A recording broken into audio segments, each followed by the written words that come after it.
36 ஆட்கள் சேர்ந்து ஒரு வேலையை 11 நாட்களில் முடிப்பார் எனில் 44 ஆட்கள் சேர்ந்து அந்த வேலையை எத்தனை நாட்கள் முடிப்பார் அப்படிங்கிறாங்க. இந்த மாதிரி வேலை கணக்கு வந்துச்சுனால இந்த ஃபார்முலா யூஸ் பண்ணிக்கோங்க. என்ன ஃபார்முலானா வேலையை மட்டும் கீழே போட்டுக்கோங்க.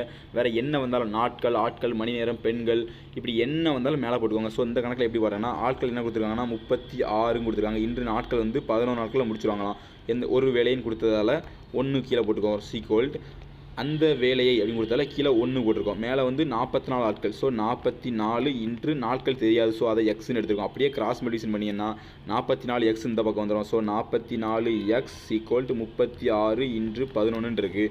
ஸோ அடுத்த ஸ்டெப் எப்படி எடுக்கன்னா எக்ஸை மட்டும் இந்த பக்கம் வச்சுட்டு 44 இந்த பக்கம் கீழே எடுக்கிறேன். ஏன்னா அது பெருக்கல் இருக்குது. இந்த பக்கம் வரும்போது வகுத்தலில் மாறிடும். ஸோ 36 இன்று 11 அப்படின்னு இருக்குது. இப்போ ஓர் 11 11 4 11 44 ஒரு நாள் 4 9 நாள் 36. ஸோ எக்ஸ் ஈக்குவல் டு 9 அப்படின்னு கிடச்சிருக்கு. 44 ஆட்கள் வந்து 9 நாளில் அந்த வேலையை முடிச்சிடுவாங்க. தேங்க்யூ.